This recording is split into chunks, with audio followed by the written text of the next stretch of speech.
Right guys, welcome back to the channel, and today I'm going to show you how to magnetize this. This is either a Stonehorn or Thundertusk from the Beast Claw Raiders range of Age of Sigmar. There's a number of different ways you can build it. There's 2 different beasts that you can build it as, and there's 3 different riders that you can build on top of each of them. So 6 possibilities, and of course with different weapons and everything as well. So I'm going to show you how I have managed to magnetize all 3 of mine. Now the first thing that we're going to do is we're going to magnetize the head. So we built the entire body but left this canopy off the top, and we built both the heads as well. So that's the Thundertusk head, and we've got the Stonehorn head there as well.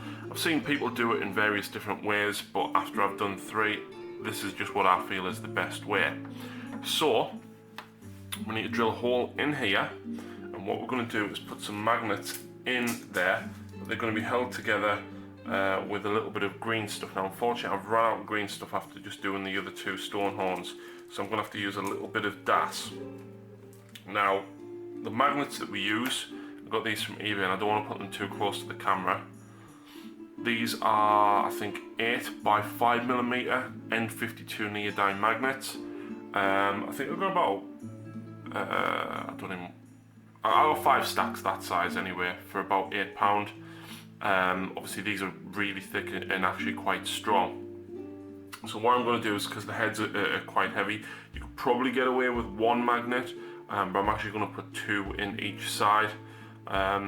So the first thing that we need to do is drill a hole in here. So because it's an 8mm wide magnet, I'm actually using me electric drill, and I'm going to drill an 8mm hole straight in the middle of there, and of course in the back of the heads. So I'll stop the camera and I'll restart it so that I can mute this part, because obviously the drill's going to be very loud. So watch along, and obviously we'll talk about it once I've drilled the hole.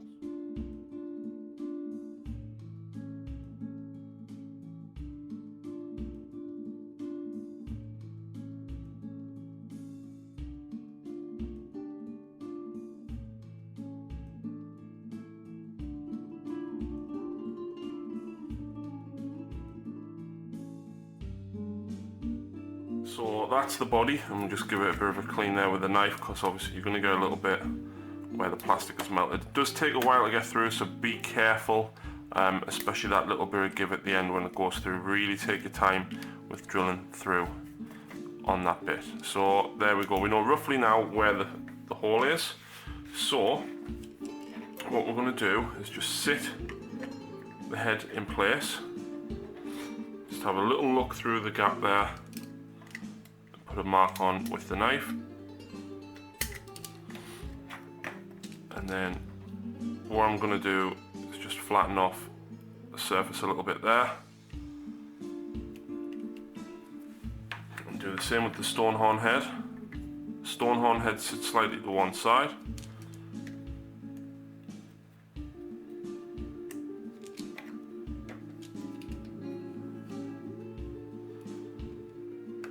Again, flatten the head down just so that you can get the drill on there. Now what I'm going to do for this part, I'm actually going to drill a pilot hole. This is I think this is a 3mm drill bit, and then go back through with the 8mm. So let's do that.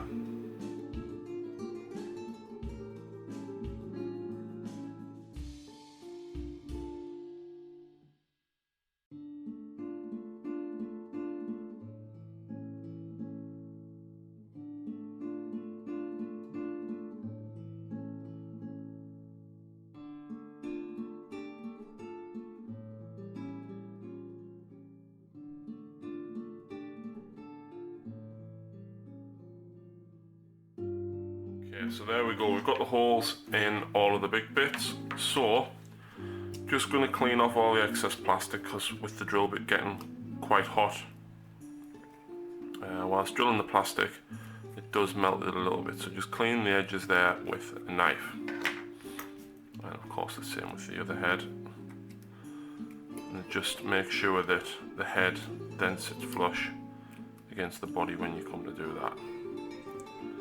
So the next step is using the green stuff, or in my case DAS, because I've run out of green stuff. DAS is basically modelling clay. I hope it sets as strong as green stuff. Basically, I'm going to make a lump to kind of sit here to squash two of the magnets into. So, put the plastic there.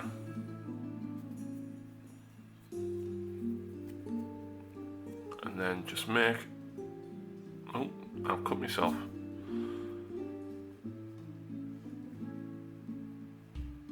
Make a kind of a cup shape like that and sit it inside, and you can see there, if you squash it right down into position, you can see there's kind of a little bit of a bevel in the middle there. But this is the next bit where you want to take your magnets. Like I said, I'm going to be using two. I've super glued two together just to make sure that they do stay together, and just push them in so that they're flat like that. Now make sure that you really work the clay around them to make sure that it's very well packed in, and of course the magnets sit flush. Then what you want to do is let that entirely set, and then the magnets will probably just drop back out if you use another magnet needle to pull them out. Drop some super glue in and put them in place. I'm going to do a similar thing now with the heads, but because the heads are hollow, it's very difficult to try and get the magnet in. So what we're going to do is we're going to roll some of the clay into a couple of thin strips, and basically just going to feed it into the head and basically fill the head out, so that when we sink the magnets in, they've got something to sit on or against. So again, obviously you're probably better off doing this with green stuff. Green stuff's got a little bit more tack than the clay, but there's no harm in doing it with the clay.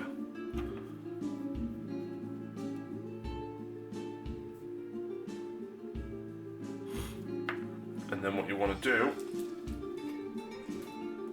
is put another two magnets in there. Now you need to make sure that these are the right way around, because you don't want to glue them into the head to try and attach them to the body for them to end up repelling. So I've done this the same way as me other two, so I'm just doing it by checking. Now I can feel there that they are pulling together, so I know that that's going to be the right way. And then I can sink those two into there so that it's nice and flush there. And again, let the clay dry, or your green stuff. The green stuff will probably actually keep hold of the magnets well enough, but I'm going to put super glue in there anyway just to make sure. Now I'm not going to put these together because it will pull the magnets out, but I can feel them pulling together there, and obviously I know, well, there you go. So I'll pull them out and put them back in, but we know that that is going to hold. And we're going to do the same again with the Stonehorn head.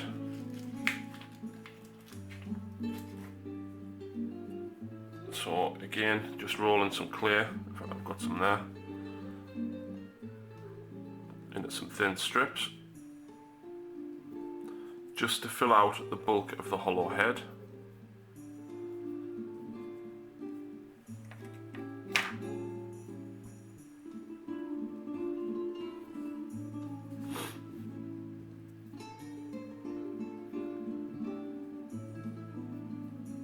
Don't be frightened to really jam it in there. There's a lot of empty space in that head.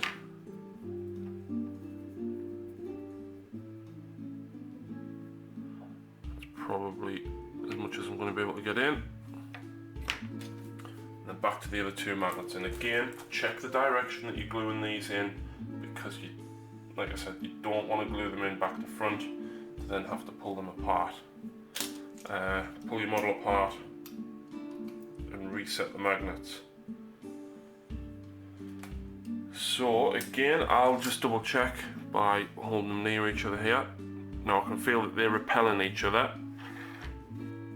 so I know that they need to go that way. Yep, I can feel the pull from them there. So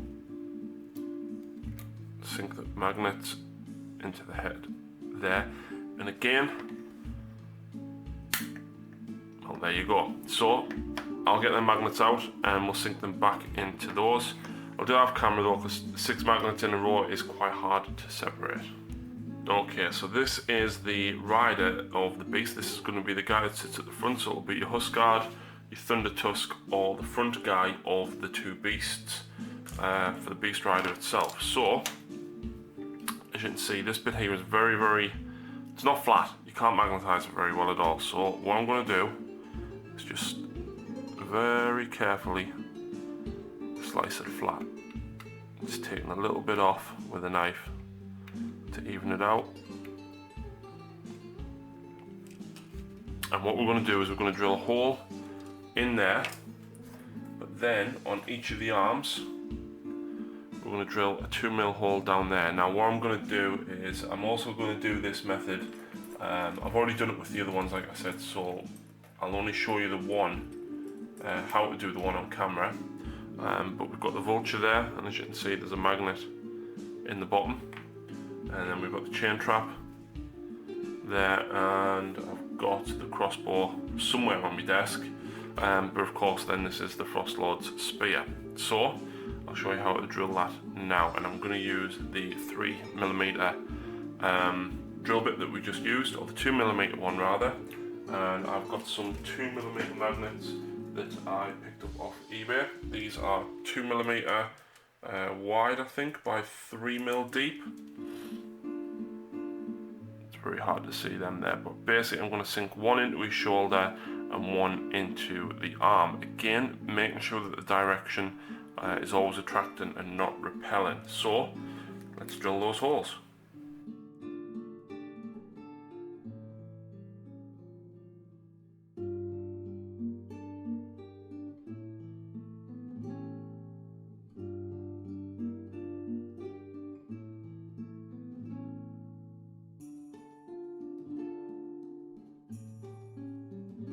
Right, so to make sure I do these the right way, I've attached the rest of the magnets onto the chain trap arm, and what we can do is from that establish which direction the magnets need to be glued from. So we've got the frostlord there, and the way I do this is I basically cut the magnet off at the join, like that, so that I know that the outside of the magnet is the one that needs to go into the body itself. Use a tiny bit of super glue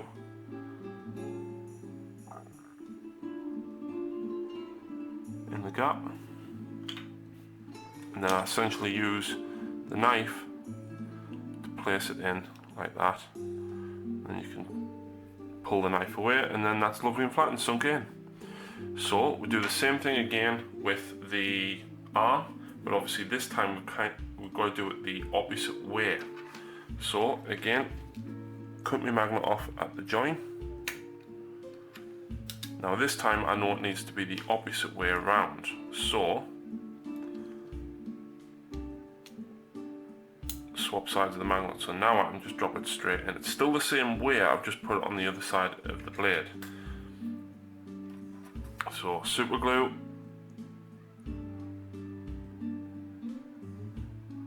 into the hole. Now this one is a little bit harder and trickier because of how far down into the gap it goes. And there we go. Let's show you that now. Right, so here we go. All the parts are now magnetized. So we've got the crossbow, got the blood vulture, we've got the frost spear, and we've got the chain trap. The chain trap probably could do with a little bit stronger magnet because of how long it is. It does move very, very easily. So that one could do with maybe 2 magnets sinking in, so it's a little bit deeper. But what I've done is to get the maximum number of choices out of the entire kit, is don't put the crossbow, or don't magnetize the crossbow for the frostlord. I've done it in this instance because I've got 3 kits and I wanted to show you the full lot. But if you've only got 1 kit, you kind of have to sacrifice this, and this is the front rider. So you can basically have him as a frostlord, or you can have him as the huskard with the chain trap or the blood vulture. So how do we then make that onto the beasts? Well, it was a bit awkward. So we've got the beast here, and I'll just zoom out ever so slightly. Actually, I can't. So obviously the head's magnetised, we can swap the head. We're more interested now in the riders. So if you want the frostlord, now normally you would build this seat. But what I've discovered is when you build this seat, if you try to add the other one on, it doesn't work. So if you're just building your frostlord or huskard and you want to use that seat, that's absolutely fine. But if we simply rest that piece on there, this is the piece without the back seat, you want to use the front seat from the beast pair, basically the paired riders. You want to use the front seat, and then of course you can leave that glued on permanently, but then you seat your rider on top as normal. Obviously I haven't glued the seat on yet because I want to paint mine separately, but there you go. That would be your huskard or your frostlord, and then you just change the head for the Thundertusk or Stonehorn. However, to change this into the paired riders, all you need to do is take off the back piece there, and you build the other seat separately. And I've actually got 2 here, I picked up the wrong one. So I've glued the back piece onto this one as well. So again, you would just sit that on there. You don't have to glue those 2 pieces. I mean, obviously I'm going to glue this seat here. And then the other guy, now the guy at the back has to have the crossbow. So I've glued this one on because I'm always going to have at least 1 pair of riders. So this guy gets glued on, and of course once he's painted up he will be glued onto there. Now what it means, if you've only got the 1 kit, when I turn it around, this guy at the front can be magnetised as chain trap, blood vulture, or like I said, you can take the back seat off and swap it, and then there you go, here's your frostlord. So that is how easy it is to magnetise. The only thing that I haven't done yet is magnetise the reins, but it works in much the same fashion as what the arms do. So you can see there, in fact he wouldn't have that weapon, but there you go. So you can change the blood vulture or the chain trap, and you can have them as the pair. You change the head and you have the huskard, the Thundertusk or the Stonehorn. And then to change them to a frostlord or huskard, you simply lift that piece off and lift that piece back in, and again swap the weapons around as you see fit. The only problem with only having 1 kit is you won't get a huskard with a crossbow, and again unless you magnetise the other arm, which is entirely possible. So that's how I managed to magnetise up the Thundertusk and Stonehorn. I hope that's been helpful for you, and you can be sure that you'll see these on the channel very soon. So thanks very much for watching, guys, and we'll see you again next time.